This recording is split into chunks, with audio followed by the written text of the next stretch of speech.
participants here include medical practitioners, medical students, and some of our patients who understand and experience the difference between integrative medicine and the medicine we use to now. This session is the second part of our 4 sessions webinar in the art and science of the new medicine. Last week, Dr. Torsak Tipariot shared with us the importance in assessing patients' chronic symptoms by looking at every possible root cause.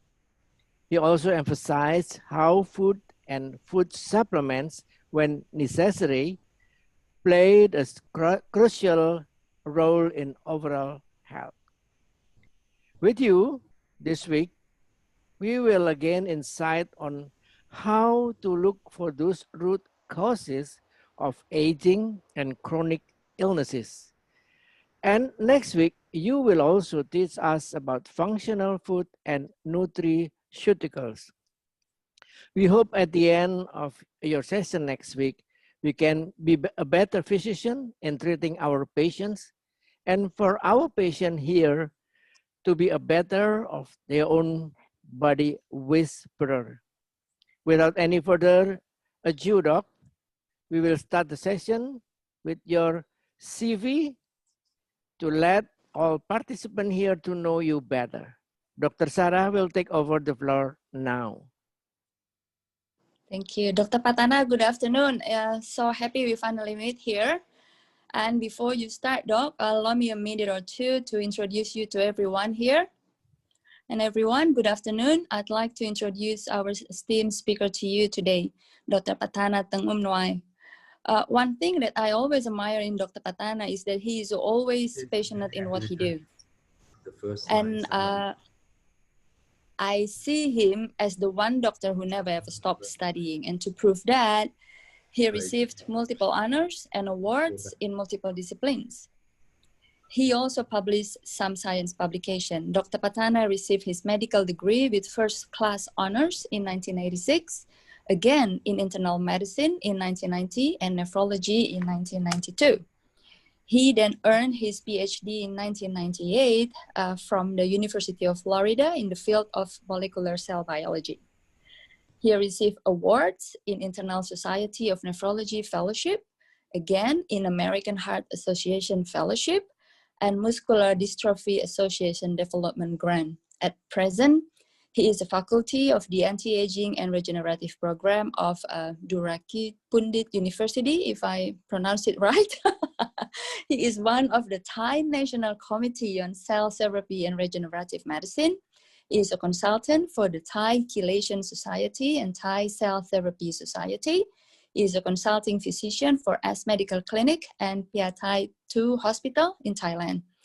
Internationally sought, Dr. Patana is one of the well-known lecturers on the subject of nutraceutical supplements, stem cell biology, and anti-aging medicine.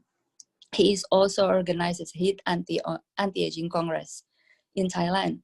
I attended this Congress many times, and which unfortunately we had to miss it this year due to this pandemic, but I assure everyone here, this one Congress in this region that we can look forward to in August 2021, right, Doc? Yeah. Correct. His last 2 publications were about human telomeres analysis, which I think make it worth it asking how you get younger while you age. Now, good introduction. Thank you so much, Dr. Akbari. Good introductions. Now everybody knows how old I am. Okay. Oh, can we start now? Okay, we can start now. Yes, we can start now. Yes, okay. Now let's start. I'll pass you for Doc. Okay, let's do the slideshows. Thank you for for your invitation. Now everybody knows I'm very old. And just like everyone in this room, we don't want to get old. Now I'm gonna tell you my secret. No. It's no longer secret because I'm telling you how can I stay young, okay?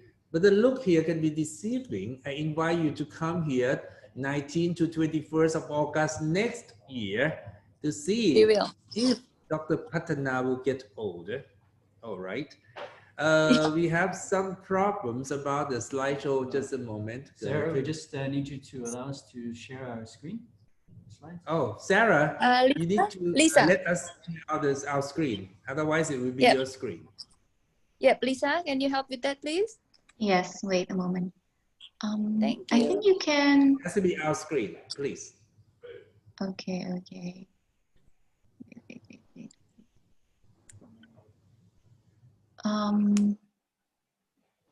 Find my room. Find me. I think it's already. I think you already can, Doc, because I already stopped the screen sharing. No, we can't. We can't. It's a host disable Wait, wait, wait, wait. sharing screen. Can you try again? Now. Okay, I think we can now. Okay, Okay. okay. All right. Okay. Now we can start. Can you put this thing smaller so I can see my own slides? Okay, here I am. Go for the slideshow. That's it. ไม่จำเป็นต้องมีสไลด์ต่อไป Okay, perfect. We will start by, just like I just start, everyone's so afraid of getting old, okay? And so first of all, we have to understand the word aging, okay? This is fine. The word aging, what is aging? Aging is how we accumulations, the change of the cells and tissues and everything from the factors that affecting us since we were young, since we will start like 20 years old, just like me, and now I'm, 40 years apart of that stage. I call it aging syndrome. Because why it's called syndrome? Because it doesn't come as one, it comes as 2, 3, 4, 5, 6 symptoms. Start by NCD, non-communicable chronic diseases such as hypertension, diabetes, cardiovascular disease, lung disease, and the one disease that I'm a specialist is called chronic kidney disease. Cancer, autoimmune disease, and you know that during the COVID time, older people have a better chance of getting infected by COVID-19 and also will have better chance of getting complications. Dementia, sarcopenia, also one of the aging syndrome. So when we have this problem, we go to see doctors, but the problem about the medical care today is, the problem is they are organ specific. They don't treat aging, they treat heart, they try to treat kidney, and they all fail because they don't look at the patients as a whole body, they look at this organ specific. And the worst, they tend to treat like, oh, you have high blood cholesterol, you have to take statin, without understanding that sometimes high blood cholesterol come from stress. Stress is one of the 6 aging forces, stress. Instead of treating stress, they try to give statin. Statin cannot kill stress. It makes patients more stressed and cholesterol will go even higher. And they don't understand that after give the patient statins and other drugs, it creates side effects, especially in the elderly. They don't have any preventions, early detections. Nutritional advice is so poor. They refuse to give patient advice about supplementations. They never care about lifestyle. And the last 2, I think the most important, they don't understand holistic medicine, which is mind and the body always come in one, because the doctor themselves don't have anything that we call empathy. Mind and bodies, it comes together. We cannot separate them apart. And since the doctor forget to have the mind, they remain only the body and they think the patients are the same. They don't have empathy. So we're gonna start our lecture by telling you that aging force come from 6 unhealthy lifestyle, and we cannot avoid it. I have it, you have it, everyone have it. These 6 causes are oxidative stress, glycation end product, inflammation, toxin, acidosis, and stress. And I will tell you these 6 causes of aging that we call aging forces. To make it easier, I always tell my students to rhyme it. To put it as a 6th rhyme, I call it ox go into acid stress. Okay, I hope everyone at home follow me. Ox go into acid stress. Okay, let me repeat one last time. Ox go into acid stress. These are 6 aging forces. And if you can delay or slow it down, I guarantee you will stay younger, longer than what life allows you to be. But it's not easy because aging force is part of our life. We cannot make it 0, but we can simply reduce it.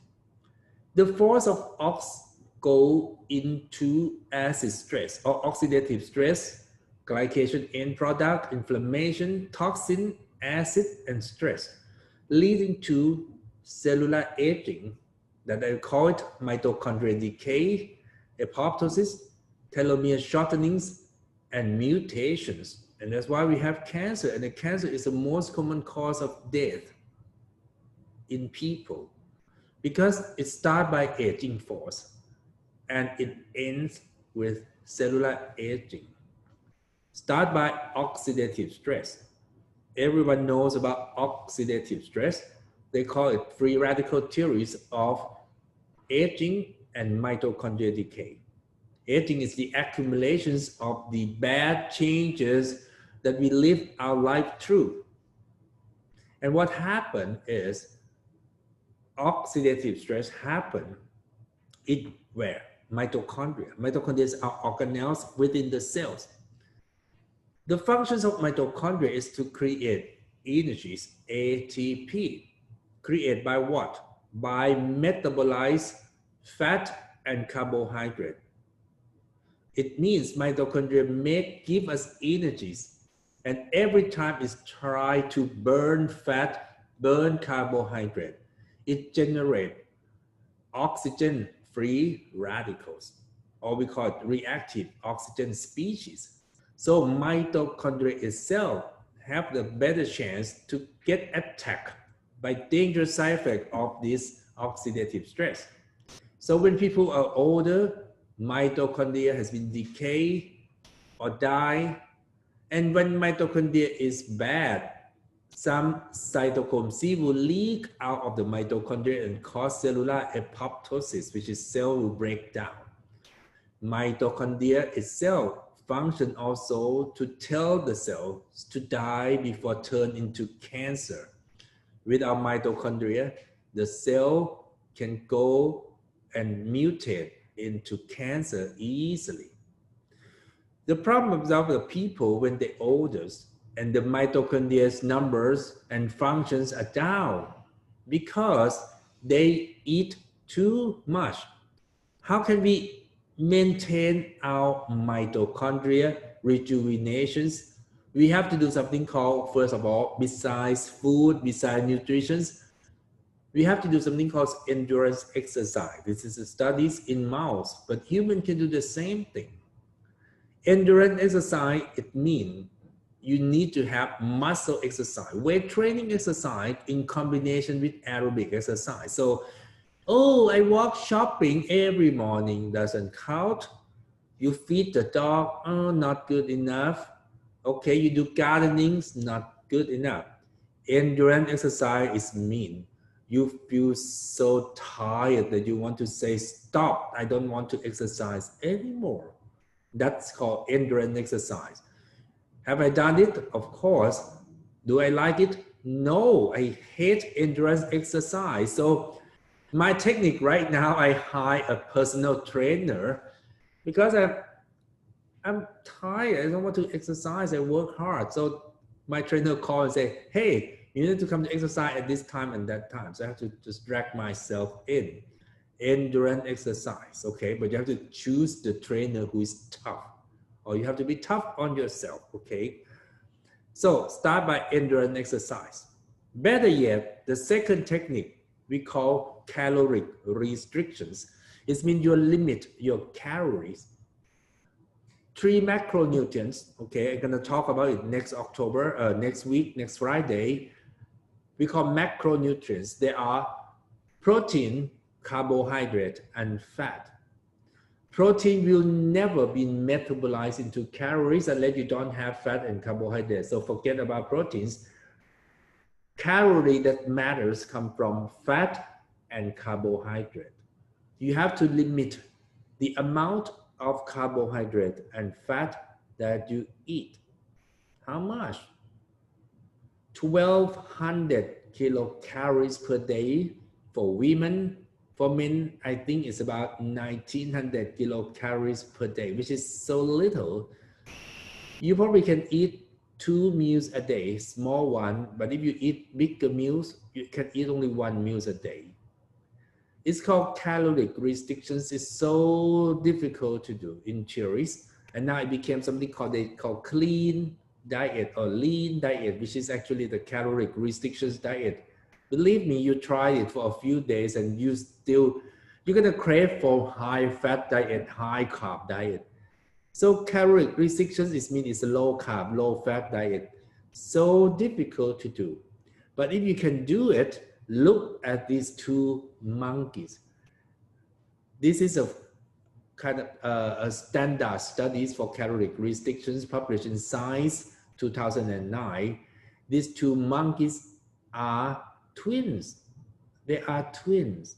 They share the same genetics. Both are 27 years old, which is quite old for a monkey. Look at the left-hand side. You can see the eye sagging, the hair loss, and the gray hair, just like old people. Because this monkey on the left eat everything. Fat, carbohydrate, high calories. On the right-hand side, I like to stand on the right-hand side when I giving these lectures. I try to tell myself that I try to look at the right-hand monkey. I don't have sagging eyes and my hair are still full. Oh, sorry, Brett, don't mean to. All right, my hand's still full, okay? Just like the monkey on the right, but I don't really quite use caloric restrictions because like I said, it means I can eat nothing, caloric restrictions. People try to cheat. I'm cheating as well. I don't do caloric restrictions. In theory, caloric restriction works. So what I do, I did something called caloric restriction mimetics. I know the mechanism of caloric restriction is mediated by something called sirtuin.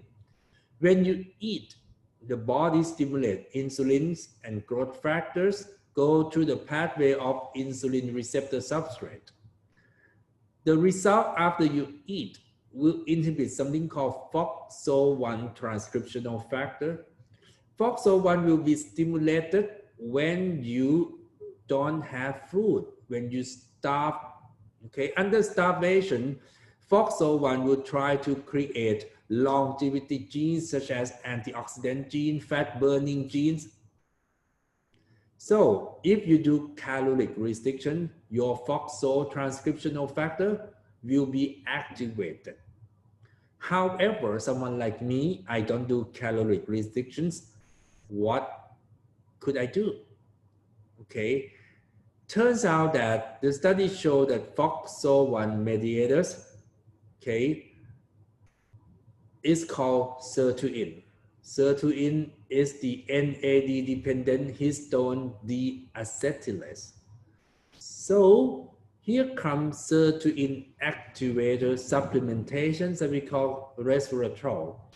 It's caloric restriction mimetics. The molecule is just like you see in the pictures. It's found in red wine, grapes, blueberries, and peanuts. Could be the secret why French people, well, they eat less, but not caloric restrictions. But French people live long and look young because they drink red wine every meal. And now resveratrol has become one of the famous best-selling anti-aging supplement that I'm taking every day, resveratrol. To make it better, you should take resveratrol with NAD.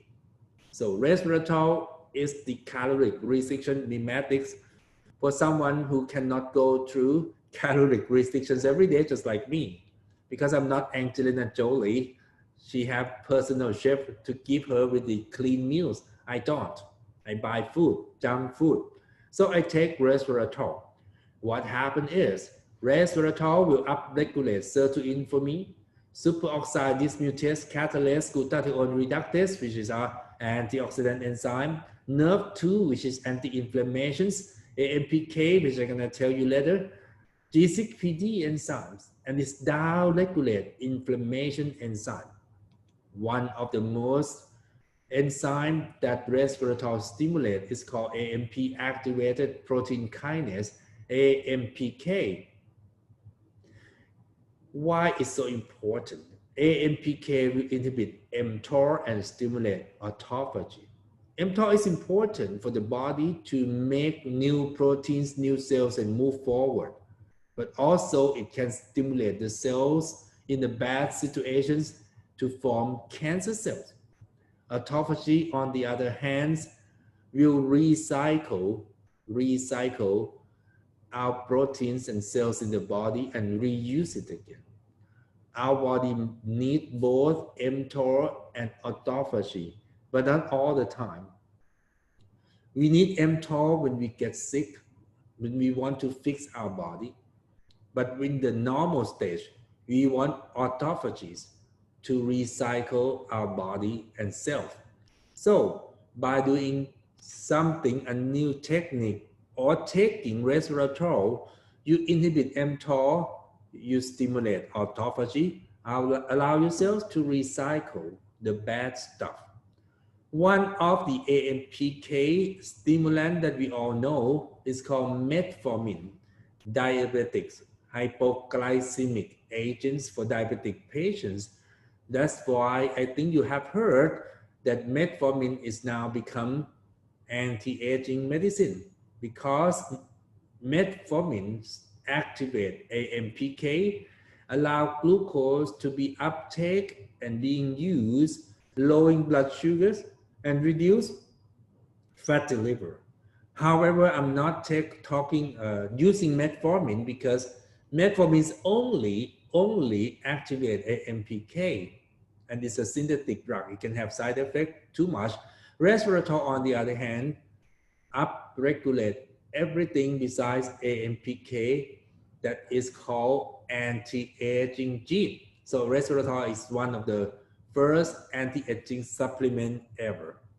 All right, I talk about to reduce oxidative stress, you should do caloric restrictions. If you cannot do caloric restrictions, take resveratrol supplement or take metformin supplement. Is there any other technique without supplement or drugs? Yes, it's called intermittent fasting. It's more practical. It means after you eat big meals, just skip meals. Okay, listen to me carefully. This is simple explanations and technique that everyone at home can use. Tell yourself the last food you eat for dinner, what time? Okay, let's say you finish dinner at 7 p.m. It means 12 hours after that, after 7 p.m., you cannot eat anything that contains calories.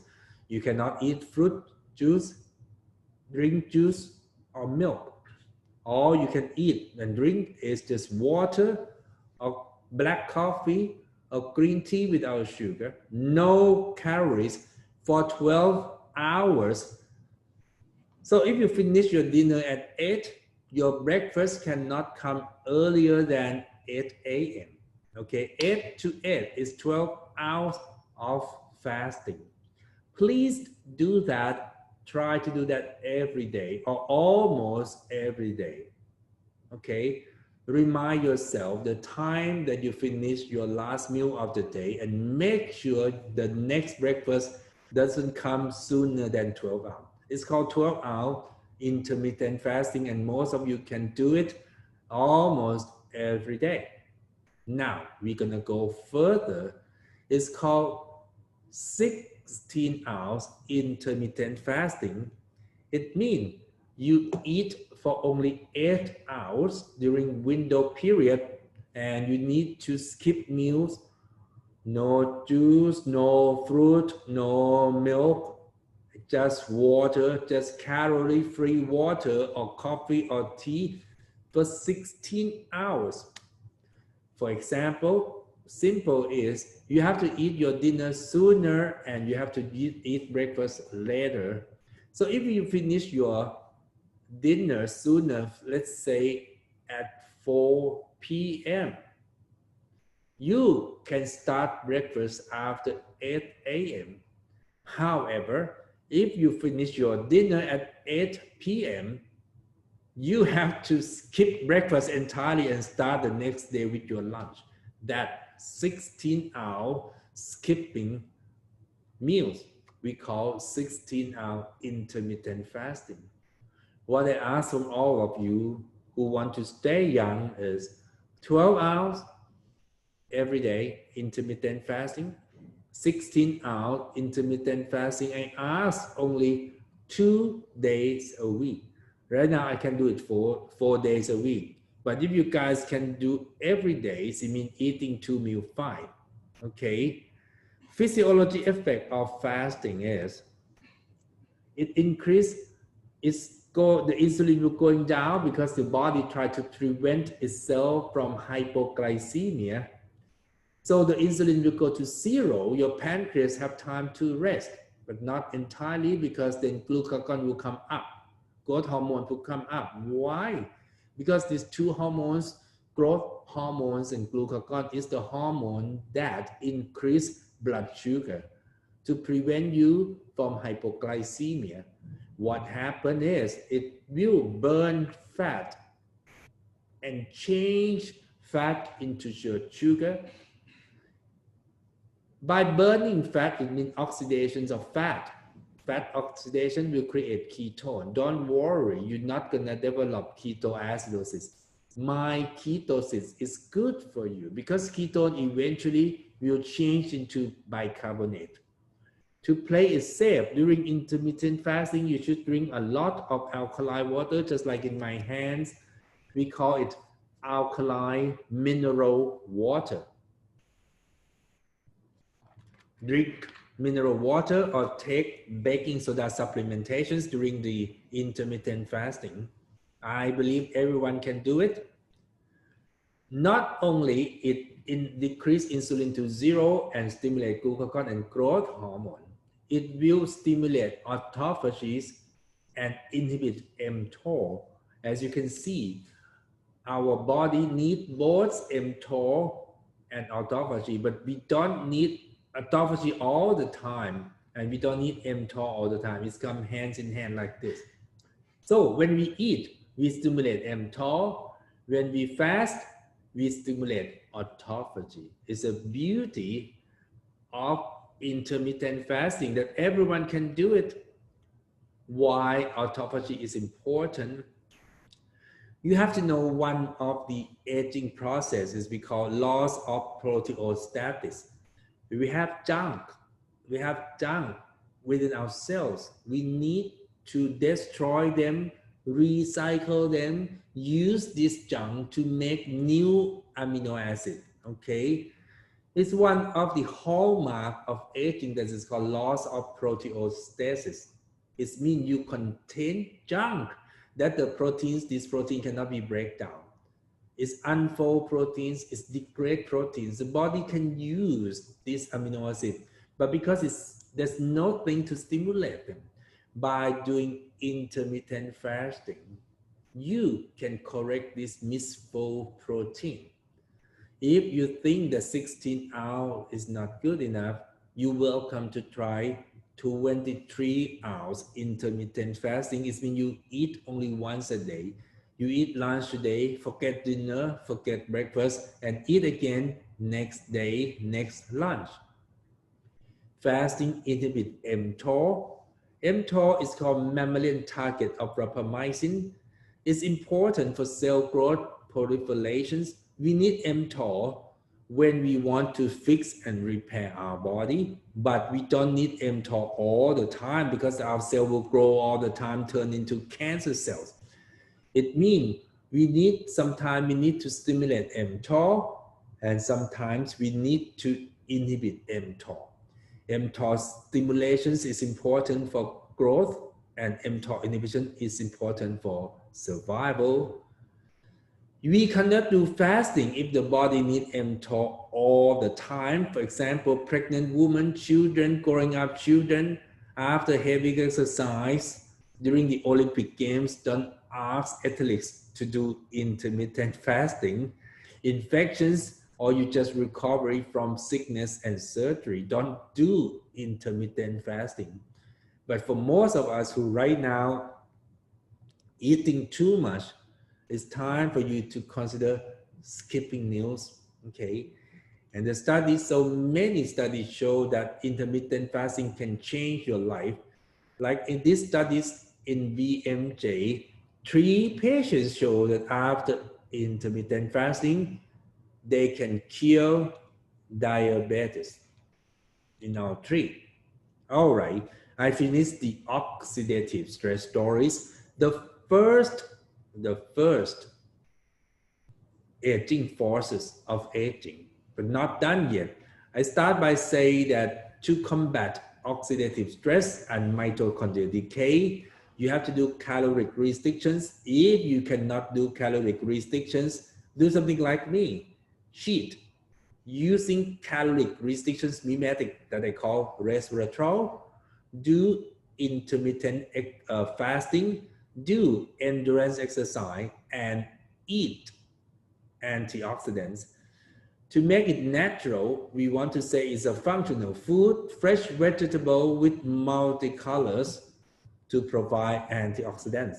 But in the real life, again, I cannot find fresh vegetable fruits with different colors every day. I'm not that rich. I'm not living in a hotel. So all I can do is taking supplements in the form of capsules and tablets and soft gels.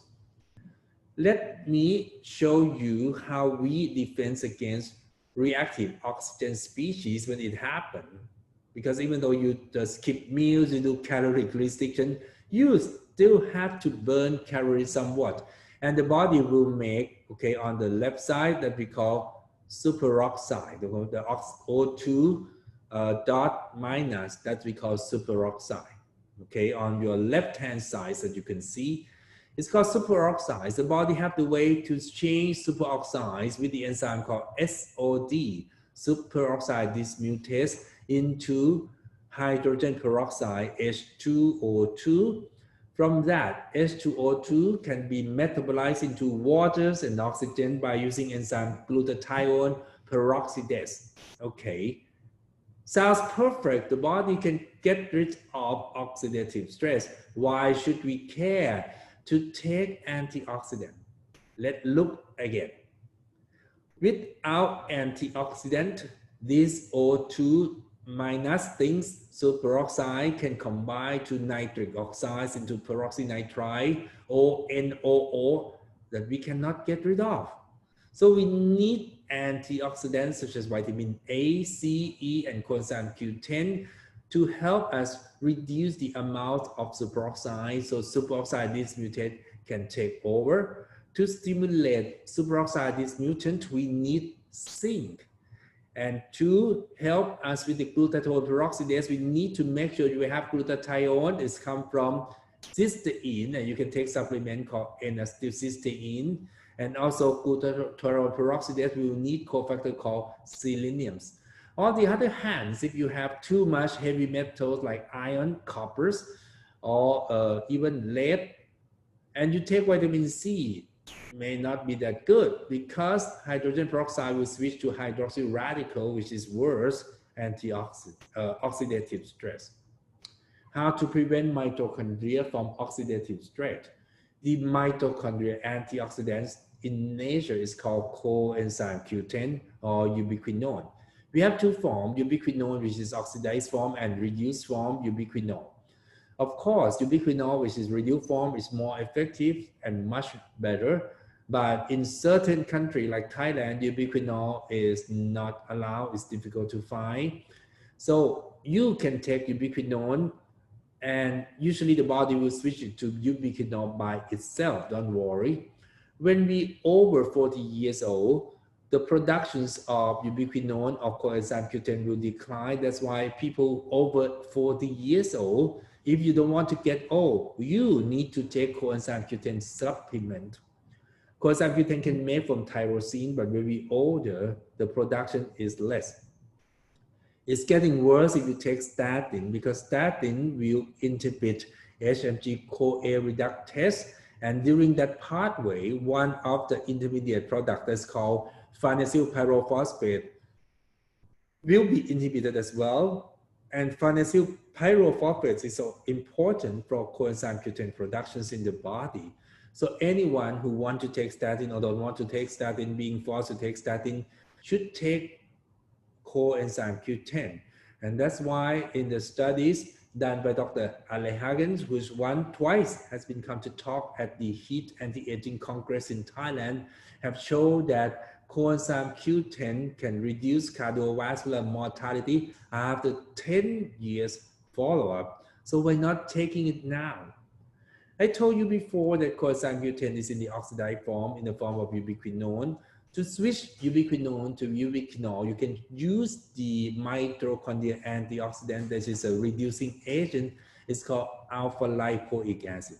It's a wonderful antioxidant because it's the mitochondrial antioxidant, it's cellular antioxidant, it's cytosol antioxidant, it's membrane antioxidant, it's serum fluid antioxidant. In other words, alpha-lipoic acid goes everywhere. It's lipid soluble, it's water soluble, it goes everywhere, functions everywhere. It also vitamin C and antioxidant regenerator, so it can help your coenzyme Q10 to last longer. The study showed it also stabilizes NF-kappa B, which is a cause of inflammation. Be careful about taking alpha-lipoic acid higher dose for a long time. It can cause prickly, itchy skin. My practice, I use only something safer, less side effect, that is called R-lipoic acid. We finished the first aging force called oxidative stress. Here comes the second goal, advanced glycations end product, AGE. It happens, every country has someone called cooking protein with sugar, right? For example, you put eggs and boil it in sugar and egg becomes sweet. You put chicken, boil with sugar and chicken becomes sweet, and all of us love it. The fact is we are eating AGE and it's toxic, by the way. AGE, why is toxic? Because we have the receptors for AGE called receptor for advanced glycation end products. Once it binds to the AGE, it increase inflammation, it causes vasoconstrictions. So it causes inflammations. How are we going to know our AGE is high or low? It's so simple. This is called hemoglobin A1C. It's a clinical measurement of advanced glycation end product. Everybody knows that it used to measure how well diabetic patients can control blood sugar. But actually, hemoglobin A1C is for everyone who wants to know that they are healthy or not healthy. Look at these Norfolk studies. A1C over 6.5 to 7 indicate diabetes. And yes, look at the all-cause mortality risk. It's super high. But about someone who has A1C from 6 to 6.5, your mortality is still higher than the people who have A1C 5.5 to 5.9. So as you can see, normal hemoglobin A1C should be close to 5. I used to have hemoglobin A1C 5.9, but now since I know and select my sugar better. I choose sugar with fibers. My A1C 5.8, 5.9 now, right now is reduced to 5.2. Part of it because I control what I eat. I don't eat sugar as much.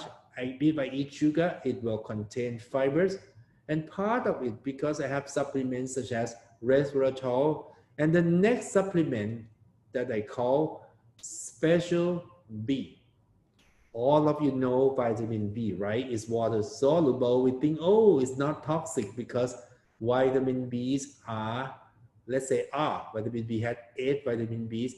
Vitamin B are water soluble. You can take vitamin B because it's not accumulated. You're wrong. Good vitamin D should be lipid soluble. It should accumulate so it can function last longer. We have these special vitamin B1. Instead of called thiamine, we call it benfotiamine. And we have special vitamin B6. Instead of pyridoxine, it became pyridoxamine. And I'm taking these 2 vitamin B every day to help me metabolize sugar much better, prevent them from forming advanced glycation end product. But if you want to buy these 2 vitamins, I think you have to come to Thailand, okay, and visit my meeting, HEAT symposiums. Check information, okay, you see the footnote, heatantiaging.com, okay. Okay, after commercial break, we come back. Here, what is goal? Glycation end product. To make it simple, is always say sugar is toxic. Anytime I ask my students, what is sugar? They always say toxin. I love that. So remember and keep telling yourself, sugar is toxin. By reducing sugar, you will sustain and longer your life. This is a good anti-aging, telling yourself sugar is toxic. Drinking a lot of sugar sweetened beverage or even 100% fruit juice is not helpful.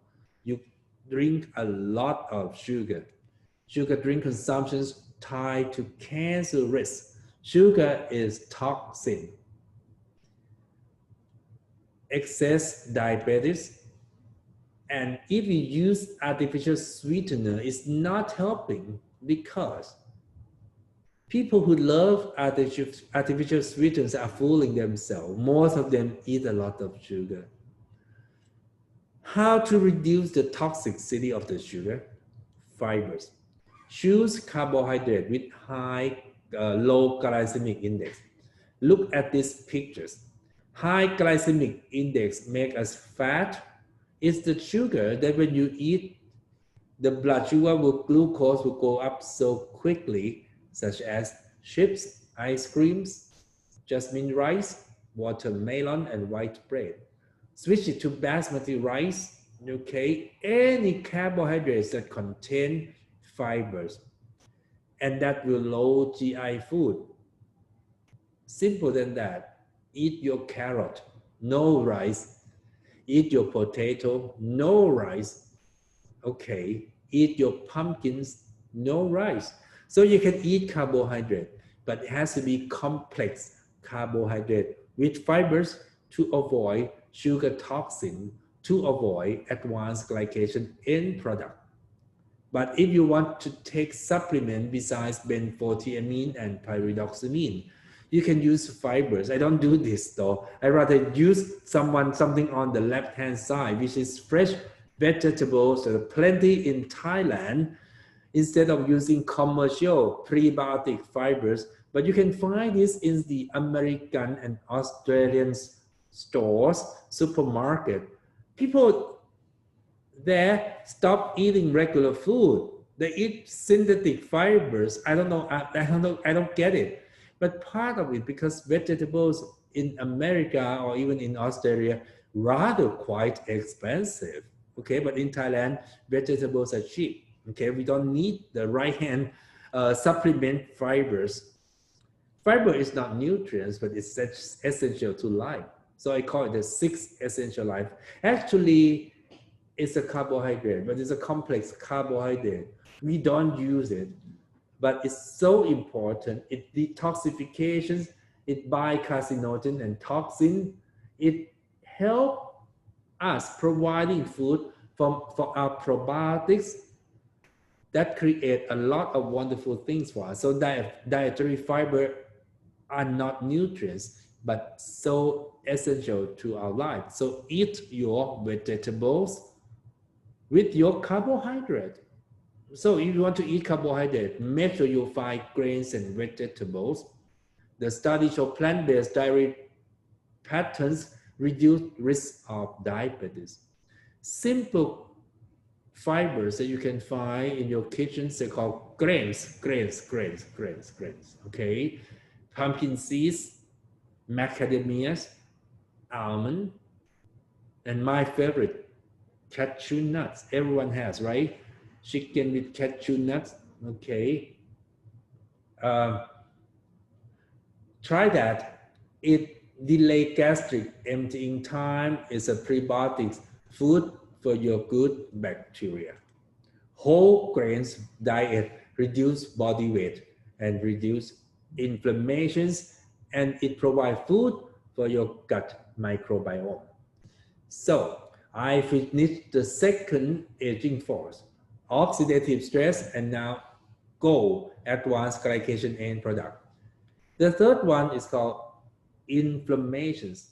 Actually, all the non-communicable disease that we found today are all chronic inflammations.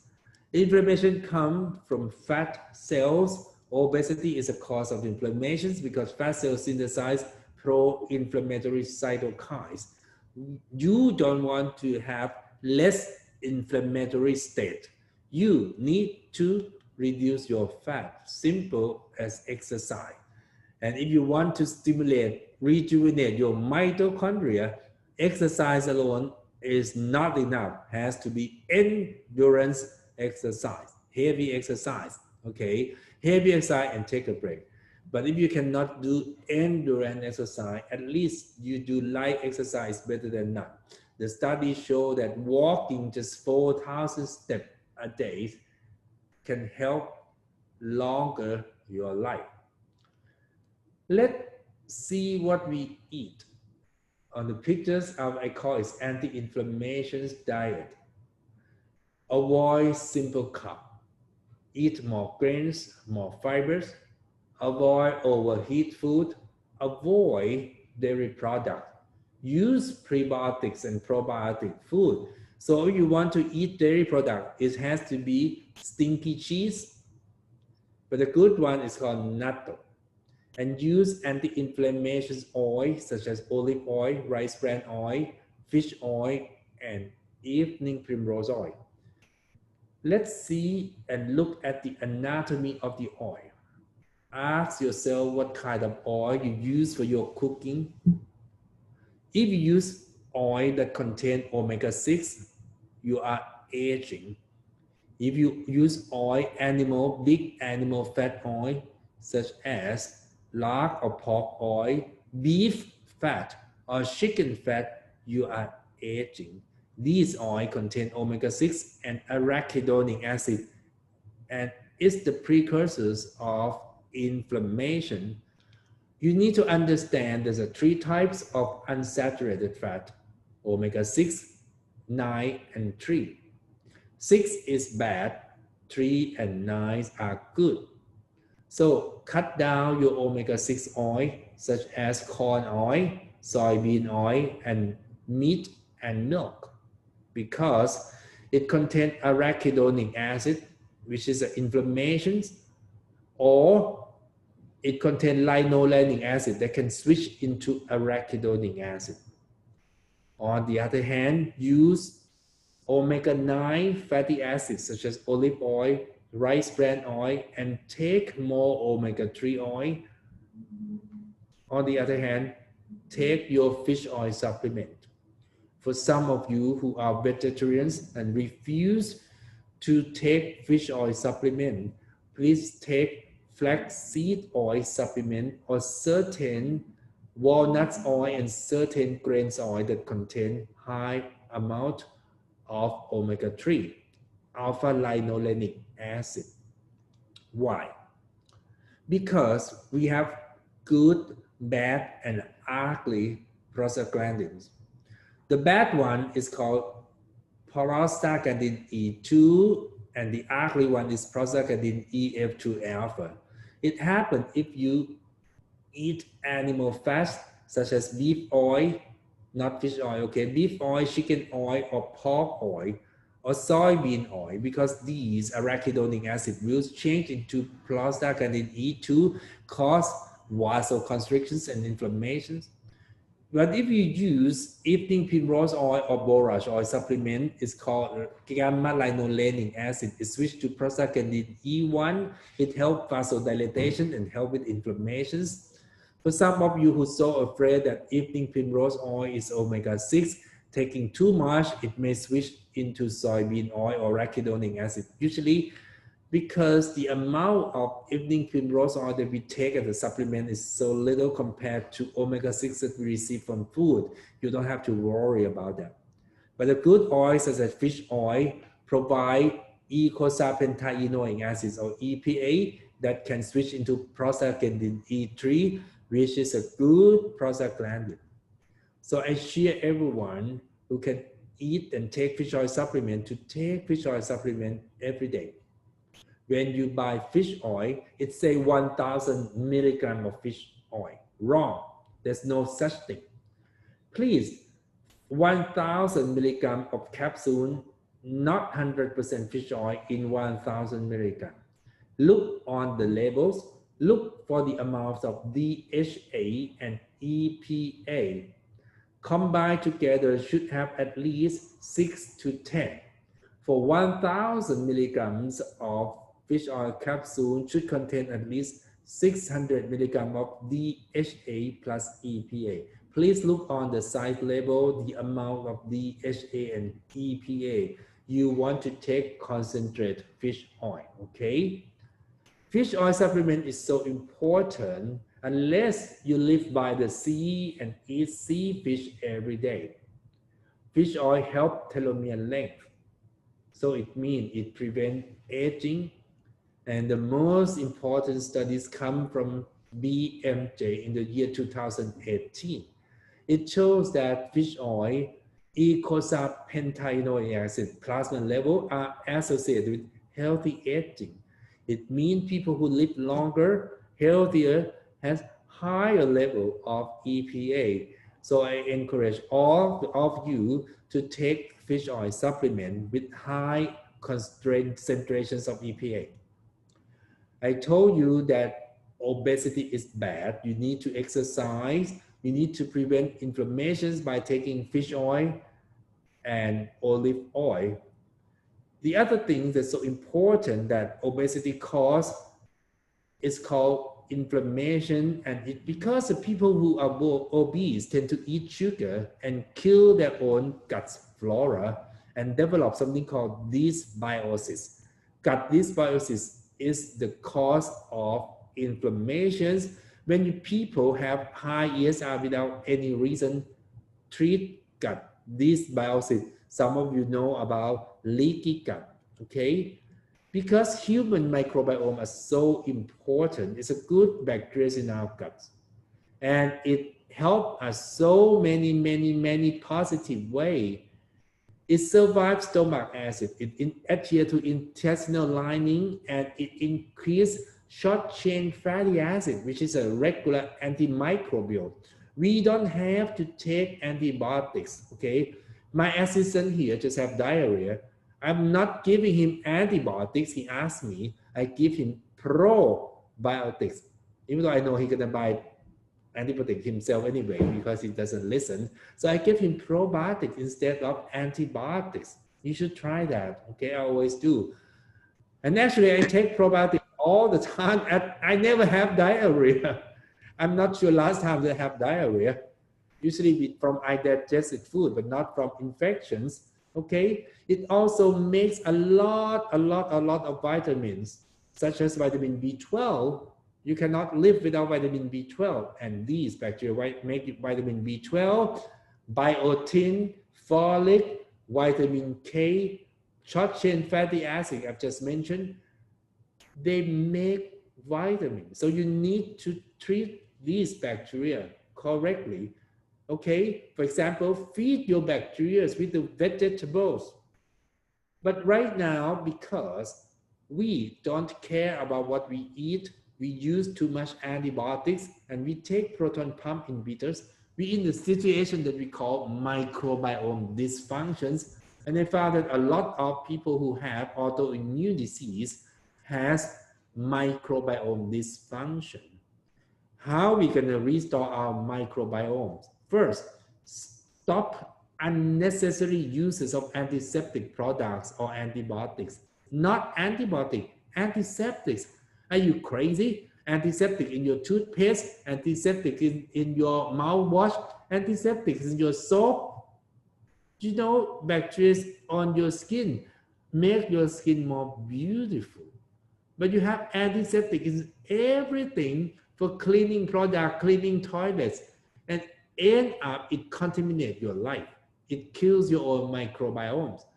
Avoid long-term use of proton pump inhibitors. It interferes with your acid in your stomachs, and it kills your bacteria, good bacteria. Eating more vegetables and fibers to supply yourself with prebiotics, or eating probiotic foods such as stinky cheese and natto. Or someone like me, like I always told you, my life cannot be perfect. It's too crazy, too busy, too much travel. So I'm taking probiotic and prebiotic supplement. Prebiotics easy is a vegetables I can find, but probiotics I take it as a supplement. I told you about ox go in, and now it's time for 2, or toxin. To prevent toxin, the first step, you need to have probiotics. And now we have to understand we have pollutions, which is toxin from food, water, drugs, smoking, and chemicals. One of the things that we so worrying about last year is called PM 2.5, because it's such a small nano molecule. And we think, oh, it's gonna stuck to our lung, it's gonna cause disease to our lung. Actually, PM 2.5 cause diseases everywhere, because what we breathe in within PM 2.5 are heavy metals. Heavy metals, and some are gonna tell you, not me, about the effect of heavy metals in our bodies. But I believe next March we're going to have a symposium and the workshop on heavy metals. If you are in Thailand during that time, you can come here in March. You are welcome. For more information, you can take a look at heatantiaging.com. Heavy metals contain within this PM 2.5. So in order to treat PM 2.5, wearing masks, air filters are not enough. You need to do chelations. And the shocking truth is the studies show that people who have chronic kidney disease tend to live in the place with higher PM 2.5 air pollution. Because heavy metal, you want to get rid of these 2 toxins. You have to reduce toxin accumulation, changing your diet, changing environment difficult. You have to improve your blood circulations by exercise, enhance liver clearance of toxins, I'm going to tell you by taking what kind of food. Enhance toxin binding. Besides chelations, you can do just simply colon treatment, hydration, sauna, exercise, and hopefully you're not going to have a kidney failure, because the way to detoxifications for CKD end-stage kidney disease is dialysis. Okay, to improve liver detoxification, you need to have vitamin B, E, C, NAC, glutathione, glutamine, or silymarin. What is glutathione? Its tripeptide contains 3 amino acids, cysteine, glycine, and glutamic acid. It's the antioxidant. Since it's poorly absorbed, certain clinics have intravenous glutathione that inject I'm not injecting every year, but inject once in a while. Some country have oral liposome glutathione, but right now people say, oh, glutathione makes skin more radiant and bright. Why? Because it inhibits eumelanin synthesis and it enhances pheomelanin. Okay, so what is U and pheomelanin? Eumelanin of skin of colors of the Asian people. Pheomelanin is skin colors of white Caucasian people. So some Thai people want the skin to be like Asian. I want to compare my skin, but I think myself is not eumelanin. It's more on pheomelanin. I'm almost whiter than red, a Caucasian guy here. I think we can share. I may already have a pheomelanin, or maybe have too much glutathione. I don't know. But let's say eumelanin is the skin colors of Asians and black people, and pheomelanin is the skin color of white people. So if you want to switch that, you use glutathione. It also antioxidants. I told you before, glutathione reductase is so important for metabolize hydrogen peroxide into water and oxygen. To do gut detoxifications, you need to improve your diet, eat more fibers, supplement yourself with probiotics, and also don't forget about digestive enzymes. It's so important part of treating gut dysbiosis or leaky gut syndrome. Enzyme doesn't contain only amylase, protease, and lipase. Commercial enzymes nowadays can help you digest only fat, carbohydrate, and protein. Wrong, because the food that you cannot digest very well are pectin, cellulose from vegetables. So you need to take cellulase and pectinase. The other kind of food that you cannot digest very well is milk. So people who eat a lot of dairy products develop gut dysbiosis or bacterial overgrowth because they don't have lactase. You need to provide with lactase. And also there's two enzymes so important to prevent inflammation. We call bromelain from pineapples and ceratopeptidase. So when I provide my patients with digestive enzyme, I make sure my patients take complete enzymes, not just amylase, protease, lipase, but also cellulase, pectinase, lactase, bromelain, and ceratopeptidase. Another ways of detox yourself is called peeing, urinations. You need to drink plenty of water. It should be mineral water because the body needs minerals. It should be alkaline. And please, please, please, please avoid reverse osmosis water. Why? Let's take a look at this acid water. Reverse osmosis water, pH is only 5.9. It removes all toxin, but also mineral. If you don't add mineral back, it became acidic water. If you want to drink reverse osmosis water, certain country will have a system that you can add minerals back to the reverse osmosis water, which I'm going to show you if you come to the workshop in Thailand. Soft drink also has pH only 2.3, and also wine and beer have the pH of acid as well. They are dangerous, as we know, beer is dangerous, reverse osmosis water is dangerous. People say, oh, wine is good, it's contains antioxidant, but if you drink too much, it's acidic and it's alcohol. You can eat antioxidant by supplementing. You don't have to drink wine to get antioxidant. I know you drink wine because you love to drink. Don't give me any excuse.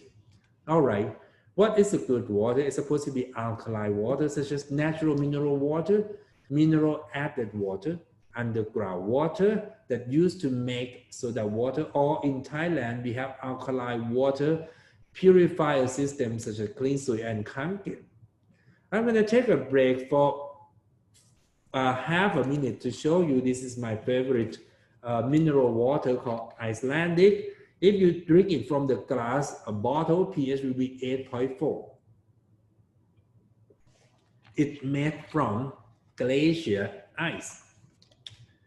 Less salt, higher pH. That's why it's my favorite water. So you don't have to worry about salt in this alkali water, not that much. Why it's so important? I told you 6 factors of aging. You have to reduce them. Ox go into acid. Acidosis is so important. It causes aging, it causes kidney failure, it causes osteoporosis, and it causes infections by influenza virus. Acidosis is a process that trends toward acidemia. It's not acidemia. Because our body pH will stay normal, we don't develop acidemia. But acidosis can create acidemia if the body fails to combat. Okay? So acidosis is not acidemia. It's the physiological process that change our body toward acid. And the body have the mechanisms to stay alkaline. At what cost? Okay, the body would switch ourselves into alkaline mode. If you eat something acid, it use bicarbonate buffer, it use calcium in the bone. And what happened? The kidney have to make more acid. And that's why when we have acidosis, your kidney will be damaged, your lung will work harder, and your bone will be weakened. Acidosis is a true cause of osteoporosis and kidney failure, the study shows. So people who eat more alkali food, which is vegetarians, will have stronger bone than people who eat acidic food or milk. 2 countries that have higher incidence of osteoporosis are the countries that eat more meat, more acidic food, and drink more milk. 2 countries are United States and Australia. More meat, more milk, more acid, more osteoporosis, because acidosis will force the bone to use calcium as buffer. So if you want to have a good bone, good kidney, eat more vegetarian diet that we call alkaline food. In these pictures that you can see, how come citrus fruits and vinegar supposed to be acid, right? How come citrus fruits and vinegars are alkaline? Okay, listen carefully. There's a 4 acid, natural acid, that are alkaline. They are alkaline because they can switch into bicarbonate salt. These acids are, first, lactic acid that happen when you guys exercise. You have lactic acidosis that can switch into alkali. So it's good for you, lactic or lactate. Also, it happens when you take metformin. So lactate, if it's not too much, is good for you. The second is acetic acid in vinegar. The third is citric acid in citrus fruit. And the final is ketone that can switch into alkali, which is part of ketogenic diet or intermittent fasting. These are good acids because they can switch into alkali. Let me repeat. Lactate, citrate, okay, ketone, and acetate. It's a good 4 acids that can switch into alkali because they are bicarbonate precursors. If you want more, take baking soda supplement. I'm not sure about your country, but in Thailand, we have the cheapest anti-aging supplement called Sodamine. That is something, if you go to Thailand, you have to go to the drugstore and buy them. It's so cheap. Take 4 tablets in the morning, empty stomach. Take 4 tablets in the afternoon, empty stomach. It's the antacid. It reduces lactic acidosis. It helps when you do intermittent fasting. It delays progression of kidney disease, prevent osteoporosis, detoxification, okay, and enhance cellular potassium uptake. They're wonderful. I'd like to go through the last aging force now. I start with the oxidative stress. Remember, ox go into acid stress. Try to remember, reduce your ox go into acid stress and you stay young and healthy. Oxidative stress, you can reduce by do caloric restrictions, intermittent fasting, resveratrol. Goal, you can reduce advanced glycation by remember that sugar is toxin. Eat your carbohydrate that contain high fibrous carbohydrates. Inflammation, exercise, use the right kind of cooking oil, use omega-3 and omega-9. 2. And toxins, choose your food carefully, detoxifications, chelations, acidosis, take vitamin supplement and eat more alkaline food. Try to be on more vegetarian side or go into acid. But the last aging force is so difficult to combat. I have nothing to advise you. It's called stress. Stress is the cause of all diseases. It's the cause of low immunity, gastric cancer, and all. All I can tell you, you start by having better night sleep. Importance of sleep. It reduces body stress. When we sleep, the pineal gland will make melatonin. Okay, melatonin will secrete when we sleep. And melatonin is made from tryptophan. Tryptophan will switch to 5-HTP, and 5-HTP will make serotonin. From now on, serotonin will switch into melatonin. So this process requires tryptophan and also SAMe, methylation. Nowadays, we have two supplements available. One is 5-HTP, the second one is melatonin. What to choose? If you think you're happy, you cannot sleep because of the jet lag, because of the timing, take melatonin. But if you cannot sleep because you're so depressed, you want to eat something all the time, you have migraine, you have whatever symptoms, take 5-HTP. 5-HTP will switch into serotonin and make you feel better about yourself and your loved one. But if you're happy about your loved one and yourself, but you cannot sleep, most people, because melatonin runs out. Melatonin is wonderful, not just only for sleeping, because it's also antioxidant. It can, study shows that it can prevent Alzheimer's. The side effect of melatonin is vivid dreams, and some people can develop headache. When they take melatonin, they dream like crazy too much. Melatonin doesn't cause bad dream. You cause bad dream. Your experience cause bad dream. If melatonin cause you trouble, maybe because your life is in trouble. Don't blame melatonin. Change your life.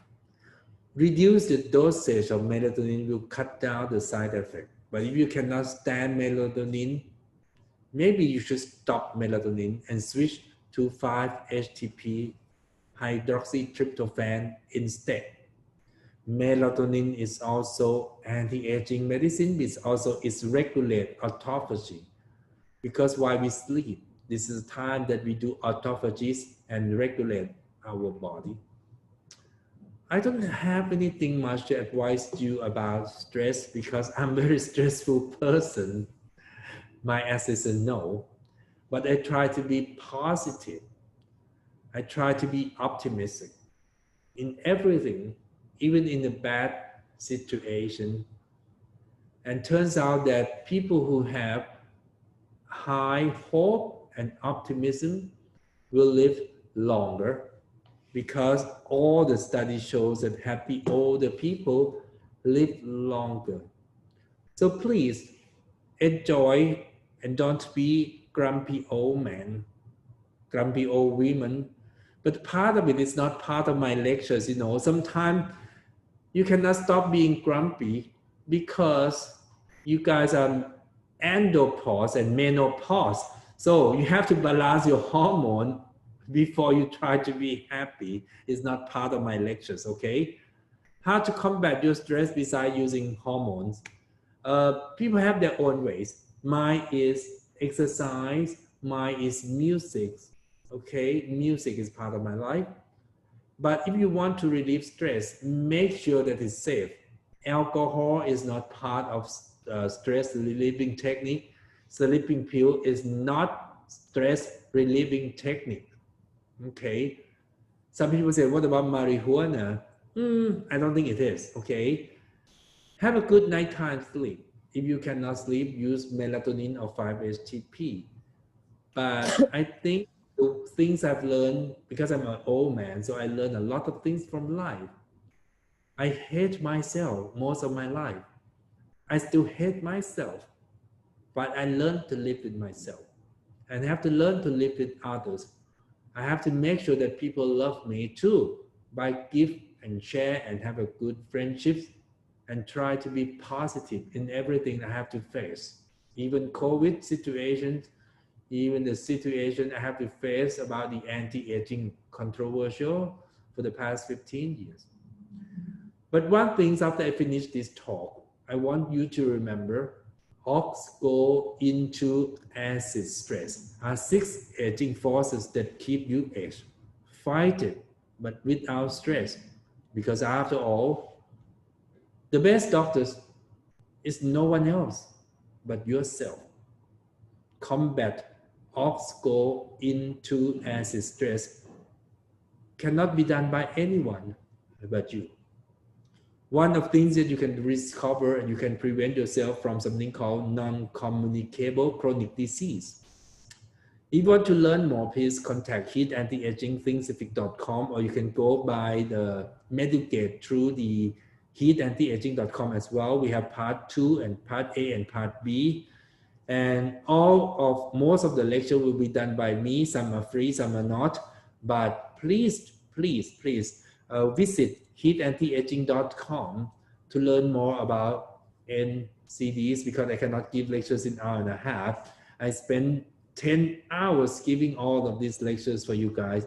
Part A and part B, just visit heatantiaging.com. I will finish my lectures now and I'm ready for the answer. Thank you so much. ขอบคุณมากครับ Thank you so much, Doc. Thank you. Yes, agree, doctor. So the best doctor is actually yourself. So I always agree on that. For questions, Brett, do you need us to read out the questions, or are you going to do it, Brett?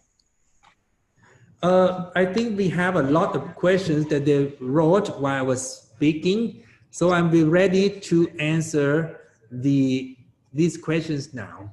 Okay? Okay. You can hear me, right? So I will read the questions and then I will answer them one by one. Okay? Thank you. The first question is come from the doctors who interested in the knowledge about ER stress. Okay, ER is the endoplasmic reticulums. The functions of ER is to do the protein glycations and all. During the process, the proteins, before comes into the finishing products, the proteins have to go through the endoplasmic reticulums. And the questions are, what is my opinions about ER stress in aging or in chronic disease? And what nutrition can eliminate ER stress? Okay, ER stress is real. A lot of studies show that proteins is misfold during aging and chronic diseases. For example, tau proteins in Alzheimer's.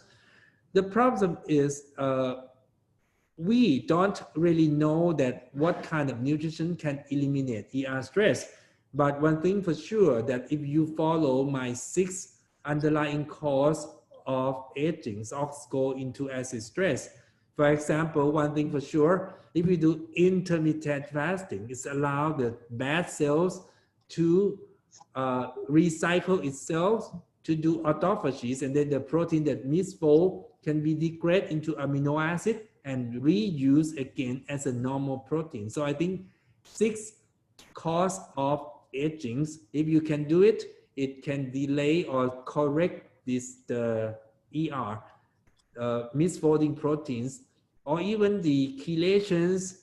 Some studies show it can help with the tau proteins and all that. So with the ER stress, not many studies, pretty much in animal studies, So in order to apply into human, I think intermittent fasting is the way. So it's not nutrients, unless you have some kind of nutrient to advise me. So the first question is about ER, endoplasmic reticulum stress.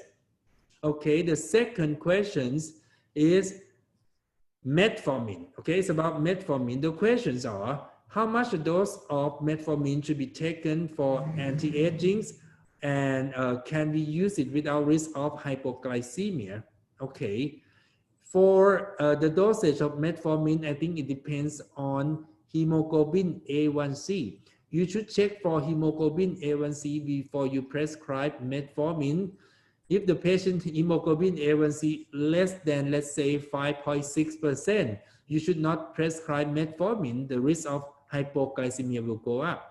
So if you prescribe metformin in patients who A1C above 5.9, I don't think you have to worry so much about hypoglycemic problems, okay? But patients sometimes they will have complaint about hypoglycemic symptoms. But if you do the blood test, turns out that they don't have hypoglycemia at all. They just feel the side effect of metformin. To play it safe, I use metformin in the form of sustained release.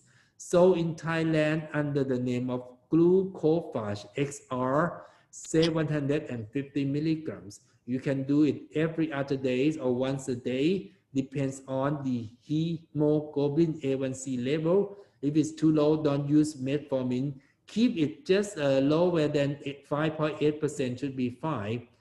But in my practice nowadays, I use intermittent fasting combination with resveratrol, and I found that I barely need metformin unless patients love to eat and I cannot control them. Hi, the next question is about sodium bicarbonate. How much that you recommend during intermittent fasting? Usually it's about 1 gram, it's enough. The small amount, put it in water because the taste is bad. In my country, we have sodium bicarbonate tablet. I use 4 tablets to prevent fatigue and weakness. I didn't talk about keto flu. When you eat ketogenic diet so much, or when you do intermittent fasting, but the body will metabolize fat into ketone, and sometimes you will develop keto flu. You feel like you have flu. You have headache, you have kind of dizziness, and even body ache. But usually in my case, I feel dizzy, brain fog, and headache, slight headache. I know I have keto flu because I haven't eaten anything for 16 hours. I use sodium bicarbonate with this mineral water. I feel better. So that's what I've been practicing. If keto flu happen, be lucky, be happy. It means your intermittent fasting work. Okay, take your so that means 4 tablets or just about 1 gram of it. Put it in water and drink them. The next questions. Okay, how long should a person do intermittent fasting? Should they do alternate days or do it every day? Okay, depends on the degree and their experience. You cannot force someone to do alternate day intermittent fasting. Forget about everyday intermittent fasting. You have to start slow. Tell them if you can do 12-hour fasting, which usually everyone can do. I think everyone can do 12-hour fasting, right? But turn out my people, his name is a lot of people, let's say, a lot of people in my office cannot do even 12-hour intermittent fasting. They have to eat something before bedtime. I mean, you, Bim. Okay, Mr. Bim here has to eat everything before bedtime. He cannot stop eating for 12 hours. But actually, 12-hour fasting is easy to do. If you can do 12 hours, they can ask you 16 hours, 23 hours. I barely ask anyone to do alternate day fasting, but if you can do it, go ahead and do it. I find that people who do alternate day fasting tend to overeat. I mean, oh, this day, today I do alternate day fasting, tomorrow I'm gonna eat, and they keep thinking about it, what they're gonna eat tomorrow. You know, if you're unhappy when you do intermittent fasting, you are stressful, you create the 6th cause of aging, stress. Okay. So whatever you do, don't create stress. So by 16 hours, 23 hours, I don't have stress. If you don't have stress, please do intermittent fasting. If you do prolonged fasting and you're happy about it, go ahead. If you do prolonged fasting, you feel unhappy, don't do it. Okay? Prolonged fasting is better than intermittent fasting, but if you're stressful, don't do it. As a Muslim, we do fasting for the whole month with no food and water for at least 14 hours every day. Okay, from dawn to evening. It's called Ramadan. I know that. The problem is with no water, that is called as intermittent fasting. The answer is yes. It's called as intermittent fasting. So Ramadan is a smart and clever way, one of the clever ways of intermittent fasting. For Muslim people, you are being forced to do Ramadan for 14 days. You have to be forced to do intermittent fasting for 14 days. But one thing I request from you, before you break Ramadan at night, the first thing you need to do, not eating. The first thing you to do when you break Ramadan is drinking alkaline water. Make sure the first thing you do is drinking alkaline water, such as mineral water, 1 glass big mineral water before you eat food, because food can be acidic. Okay, you don't drink water all day, 14 hours. The first thing you need to do is drink mineral alkaline water or take sodamine supplement, okay, before you eat your food. So Ramadan is intermittent fasting, but when you break Ramadan, start by alkaline diet. If the metformin can promote anti-aging, this is okay as to take a supplement. I already told you. It should be optimized to glucose level A1C, but yes, you can take metformin every other day as a supplement. Don't worry about, okay, let me repeat the side effect of metformin. If your hypoglycemic symptom, if you follow A1C, is unlikely to happen. The second one is a lactic acidosis. For people who don't have any kidney failure, it rarely happen. And small amount of lactase are good for you because it's switched into bicarbonate. The third one, only one that I think that concerns me, is vitamin B12 deficiency.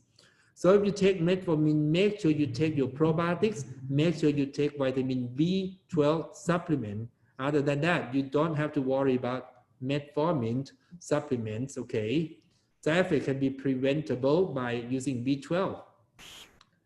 What about alkaline water, which claims that pH 11? Is it good? I think it's too much. It's too much. It tastes very, very bad. Okay, either it's heavy in in calciums. So usually you don't have to go that far. Alkaline pH 11 has to be made by certain machine. That's fine, but sometimes it's made by adding some minerals into it. It became the heavy water. I don't recommend. I think it's go by 8 to 9 is good enough. It's good enough for your body. Okay. 4 tablets of the next question is 4 tablets of sodium bicarbonate give you how many grams? It's about 2 grams. Okay. Dilute how many times? Oh, you don't have to dilute at all. Sorry, I don't have sodamine with me. I just take it. 4 tablets, put in your mouth, drinking water. Good enough. How many hours before taking probiotics? You can take sodamine with probiotics without any problems, because good probiotic, okay, it doesn't like alkaline, but 4 tablets of sodium bicarbonate is so little. After it goes into the stomach, it will not change pH to kill your probiotics. You can take sodamine with probiotics. Don't worry. Okay, so the question is about sodamine. Okay, 4 tablets, fine. Okay, the next thing is you have a suggest the maximum dose for omega-3 for kids. Okay, the next question is the dose for children for omega-3 or fish oil. The question, let me answer for all kind of supplement, okay? When you take supplement, the dosage of supplement for adult, you have to consider the adult weight is about 50 or 60. The dosage of children, look at their body weight and you divide by that, okay?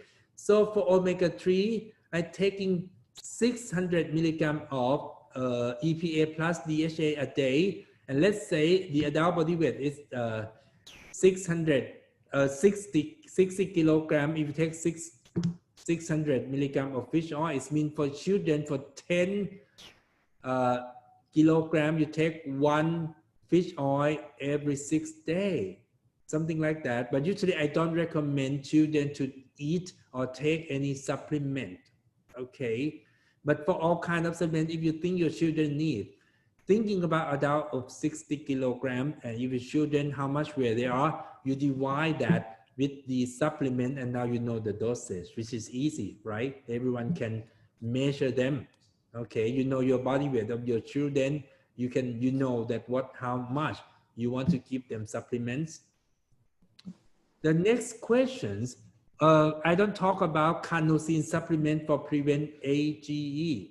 Okay, the reason I don't talk about carnosine because it's not available anymore. Carnosine used to do eye drop carnosine. Oh, here comes soda mint. I'm gonna show you soda mint soon. It's not open. Can I open it? Okay. Carnosine supplement. Okay, I don't talk about carnosine because it's used as an eye drop for people with diabetic glaucoma, the problems of the eyes. Okay, but carnosine eating is a dipeptide. I don't have experience with it, sorry. And only one literature I found is about the carnosine eye drop. I love to have them, but I don't have them, so I don't talk about carnosine to prevent AGE, sorry, because I don't have experience, but I want to have a carnosine eye drop for diabetes, but I don't have them. Okay, I'm gonna show you soda mint here in my hand. It's so small, it's 300 milligram per tablet here, okay? 300 milligram per tiny tablet here. I'm gonna take 4 tablets now, empty stomach with water.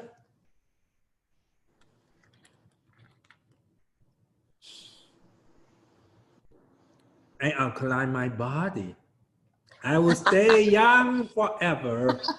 Okay. Cool. Okay, someone asked me about the essential amino acid that can enhance ATP or for ER stress. Unfortunately, I cannot answer these questions. I don't study much about ER stress and ATP. I think the people who ask may have certain studies about ER stress.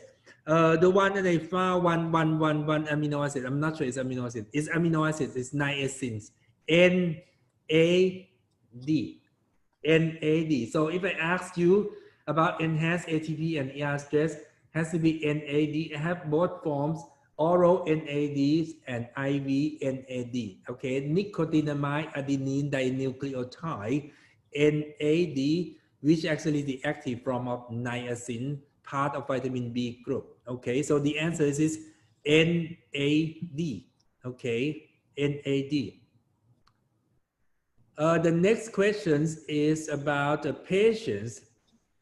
Okay, ask me about the patients that done 14 hours intermittent fasting and A1C is reduced, but the fasting is still high. What is my recommendation to lower fasting insulin? It's super unlikely situation. It means the patient is so stressful during intermittent fasting. So your patients done 14 hours intermittent fasting with stress. Okay, the answer is how can you lower fasting insulin? Meditation perhaps, sleeping more perhaps. Okay, and also the second reason is when she break her Ramadan, when she break her intermittent fasting, the first thing she grabbed is sugar. Okay, so the first thing you break Ramadan is sodamin 4 tablets, alkaline water. Tell her that. And if you want to eat so badly, make sure it's a high fibers carbohydrate. I think her insulin is too high because she's still eating too much sugar, toxin, or she's super stressful. Okay, the next question. My opinion about negative ion light from, oh God, I'm not sure that he write it right. I cannot. Tourmaline stone. He asked me about tourmaline stone, but I don't think it's correctly right or written, or I don't know what it is. I'm sorry, I don't understand about the negative ion. I'm not good at the energy medicines of the stone, but maybe you can ask Dr. Blisma, who's gonna come to Bangkok next year in March to talk about that. Okay, sorry about the tourmaline stone and body aging. This is for energy or for the, if a negative ion that I know is used for chelation heavy metals, you eat it, you take it. I'm not sure how it call it. If you talk about that, you can use the negative ion that you drink it. Some people put in water and drink it, but for other purpose, I don't know. I don't know about tourmaline stone. I'm sorry. So let me skip this question. So that's it. That's all the question has been written. So if you have live questions, you can ask me now. Any other question, anyone? Dr. Aris, Lisa? Either you can write now, or you can write it down now, or you can, is there any more question you have to check? You can write it down now. You can use your microphone, unmute it, and you can speak, and we will hear you.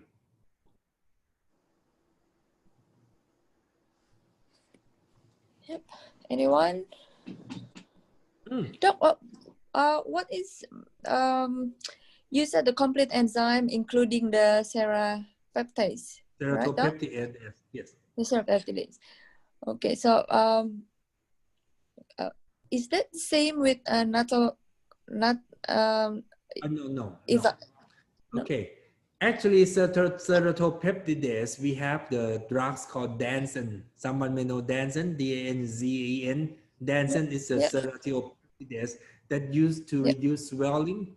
But in the natto, it's called natto kinase. That is the fibrinolytic enzyme. We have that as well. But you can take natto. We have a natto supplement. It's for people to prevent heart diseases. Okay.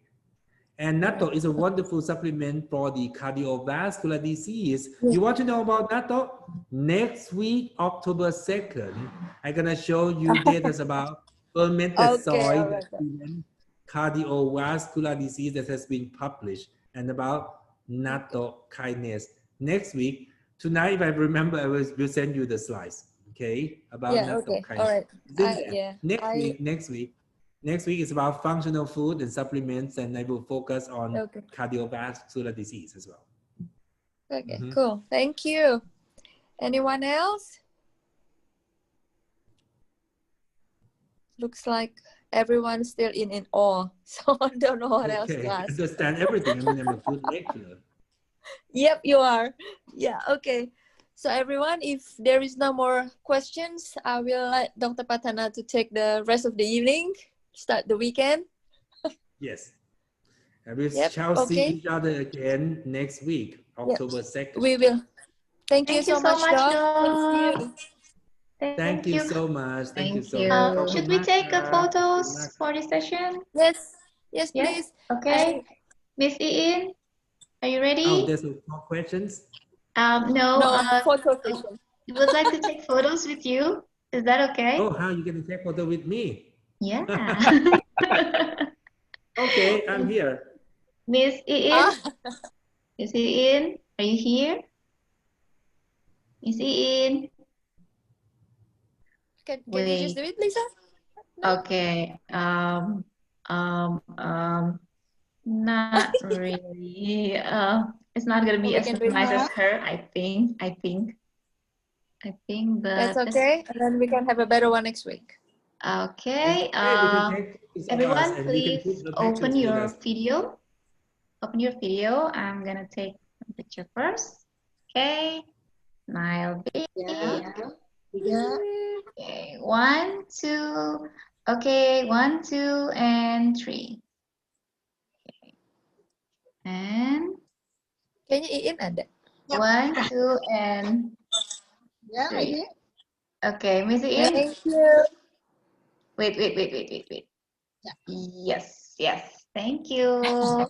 Have a Thank good you. weekend, Doc. Have a good weekend, everyone. Okay, Thanks, have a good weekend, See everybody. you everyone. next week. Guys, Everyone. bye. See you next Bye-bye. week. Thank you, Dok. Bye. Lisa, bye.